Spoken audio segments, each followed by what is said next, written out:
ഞങ്ങൾ ഇന്ന് പോകുന്നത് മൂന്നാറിലേക്കാണ്. രാത്രി 11 മണിക്കാണ് ഞങ്ങൾ യാത്ര പുറപ്പെട്ടത്. വളരെ രാത്രി ആയതിനാൽ തന്നെ ബ്ലോക്കും കാര്യങ്ങളൊന്നും ഉണ്ടായിരുന്നില്ല. പുലർച്ചെ 4 മണിക്കാണ് അവിടെ എത്തുന്നത്. ആദ്യം കണ്ടത് റാണിക്കല്ല് എന്ന സ്ഥലത്താണ്. ഇരുട്ടായതിനാൽ വളരെ ക്ലിയർ ആയിട്ടൊന്നും എടുക്കാൻ കഴിഞ്ഞില്ല. പിന്നെ പോയത് ചിയാപ്പാറ വാട്ടർഫാൾസിലേക്കാണ്. അവിടുന്ന് സുബഹി നിസ്കരിക്കാൻ ഒരു പള്ളിയിൽ കയറി. പിന്നെ പോകുന്നത് കല്ലാർ ഡാമിലേക്കാണ്. കല്ലാർ ഡാമിന്റെ വ്യൂ വളരെ മനോഹരമാണ്.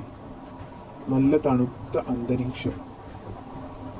വെള്ളം കുറവാണെങ്കിലും നല്ല ഭംഗിയുണ്ട് കാണാൻ. കല്ലാർ ഡാമിന് നടുവിൽ ഒരു പാലമുണ്ട്. ആ പാലത്തിന് മുകളിൽ നിന്നാണ് ഞങ്ങൾ ഫോട്ടോസൊക്കെ എടുത്തത്.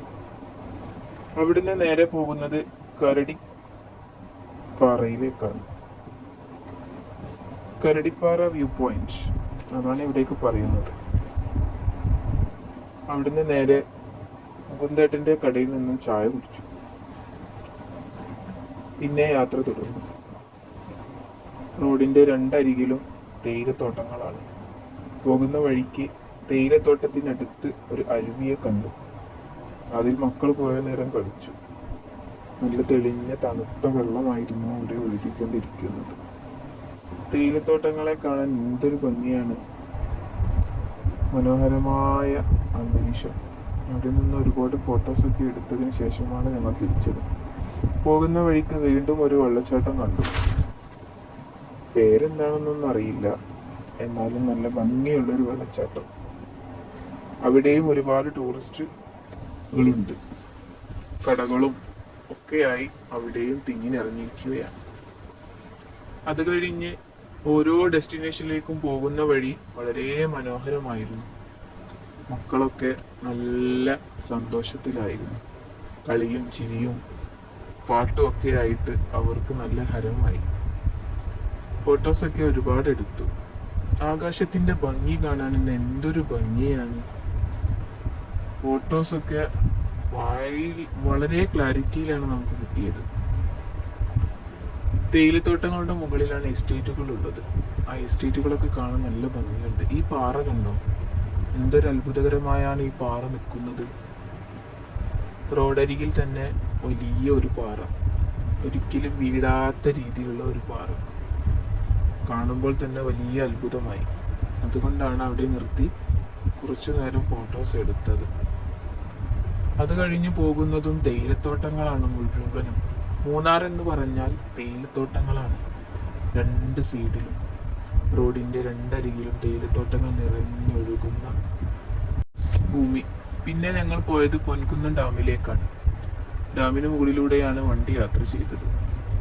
അവിടുന്ന് നേരെ പോകുന്നത് കാറ്റാടിപ്പാറയിലേക്കാണ്. കാറ്റാടിപ്പാറയിലേക്ക് പോകുന്ന റോഡ് വളരെ ഓഫ് റോഡ് എന്ന് വേണമെങ്കിൽ പറയാം. വണ്ടി ഒക്കെ പോകുന്നത് വളരെ സാഹസികമായാണ്. മുകളിലേക്ക് എത്തിയപ്പോഴൊന്നും വീഡിയോ എടുക്കാൻ കഴിഞ്ഞില്ല, കാരണം രണ്ട് സൈഡും കൊക്കയായിരുന്നു. കുറച്ച് പേടിയൊക്കെ ഉണ്ടായിരുന്നു, എന്നാലും ധൈര്യത്തോടെ ഞങ്ങൾ മുകളിലെത്തി. അവിടുന്ന് ഒരുപാട് ഫോട്ടോസും വീഡിയോസും ഒക്കെ എടുത്തു. മക്കളെല്ലാം നല്ല ഉറക്കമായിരുന്നു, എന്നാലും വ്യൂ കാണാൻ അവരെല്ലാവരും എണീറ്റു. അവിടുന്ന് കാണുന്ന ഓരോ വ്യൂസും എന്തൊരു മനോഹരമാണ്. എത്ര അടി മുകളിലാണ് നമ്മളിപ്പോൾ നിൽക്കുന്നതെന്നറിയാം. താഴത്തേക്ക് വീണാല് പൊട്ടി പോലും കാണില്ല. മക്കൾക്കൊക്കെ വലിയ അത്ഭുതമായി ഇങ്ങനെയൊരു ലോകം കണ്ടതിന്. താഴെ കാണുന്നത് ഏതോ ഒരു പള്ളിയാണ്. ഒരു പൊട്ട് പോലെയാണ് ആ പള്ളിയൊക്കെ കാണുന്നത്. വളരെ മുകളിലാണല്ലോ. അവിടുന്ന് നേരെ പോകുന്ന വഴിക്ക് ഒരു ചെറിയൊരു പാലം കണ്ടു. തൂക്കുപാലം, പക്ഷെ തൂകി ആടുന്ന പാലമല്ല. മക്കൾ അവിടേക്ക് കയറി ഫോട്ടോസൊക്കെ എടുത്തു, വീഡിയോസൊക്കെ എടുത്തു. അങ്ങനെ ഞങ്ങൾ വീണ്ടും യാത്ര തുടങ്ങി. പാലത്തിനപ്പുറത്ത് വലിയ പാറയാണ് കേട്ടോ. ആ പാറയ്ക്ക് മുകളിലൊക്കെ ഒരുപാട് മരങ്ങളുണ്ട്. തിരിച്ച് ഞങ്ങൾ യാത്ര തുടങ്ങി. കട്ടപ്പനയിൽ റൂം എടുക്കണമെന്നാണ് ആഗ്രഹിച്ചത്. പക്ഷെ നേരത്തെ അവിടെ എത്തുമെന്ന പ്രതീക്ഷയിൽ ഞങ്ങൾ കുറച്ചുകൂടി മുന്നോട്ട് പോകാൻ ആഗ്രഹിച്ചു. കാരണം ഞങ്ങൾക്ക് നാളെ വാഗമണ്ണിൽ എത്തേണ്ടതുണ്ട്. അതുകൊണ്ട് 1.5 മണിക്കൂർ യാത്രയാണ് ഗൂഗിൾ അടിച്ചപ്പോൾ കണ്ടത് വാഗമണിലേക്ക്. അപ്പോൾ ഞങ്ങൾ നേരെ വാഗമണിലേക്ക് പോകാൻ തീരുമാനിച്ചു. കട്ടപ്പനയുള്ള സ്റ്റേ മാറ്റി നേരെ കട്ടപ്പന വഴി തന്നെ വാഗമണിലേക്ക് പോകാനുള്ള റൂട്ട് അടിച്ചു. എവിടെ പോകുന്നത് റൂട്ട് മാപ്പ് നോക്കിയാണ് കേട്ടോ. റൂട്ട് മാപ്പ് ആണ് നമുക്ക് ഏറ്റവും കൂടുതൽ സഹായം ചെയ്യുന്നത്. വാഗമണിൽ പോകുന്ന വഴിയാണ് ഇത് കണ്ടത്. ക്രിസ്ത്യാനികളുടെ ഒരു വലിയ പരിപാടിയാണിത്. കുറച്ചു നേരം അത് നോക്കി നിന്നു. പക്ഷെ ഫുൾ വീഡിയോ എടുക്കാൻ കഴിഞ്ഞില്ല. നല്ല തിരക്കുള്ള റോഡായതുകൊണ്ട് വീഡിയോസ് ഫുള്ളായിട്ട് എടുക്കാൻ കഴിയില്ല. എല്ലാ ക്യാരക്ടേഴ്സും ഈ ജാഥയിലുണ്ട് കേട്ടോ. ക്രിസ്ത്യാനികളിൽ ആരൊക്കെ ഉണ്ടോ അവരൊക്കെ ഈ ക്യാരക്ടേഴ്സിലുണ്ട്. ഫാൻസി ഡ്രസ്സ് പോലെ അവതരിപ്പിച്ചിട്ട്. അവിടുന്ന് നേരെ പിന്നെ ഞങ്ങൾ എത്തുന്നത് കട്ടപ്പനയിലാണ്. ഐ ലവ് കട്ടപ്പന എന്ന ബോർഡ് കണ്ടപ്പോൾ അവിടെ ഇറങ്ങി കുറച്ച് ഫോട്ടോസ് എടുത്തു. അവിടുന്ന് പോകുന്ന വഴി ഭക്ഷണം കഴിക്കാൻ കയറി. അങ്ങനെ രാത്രി വാഗമൺ എത്തി.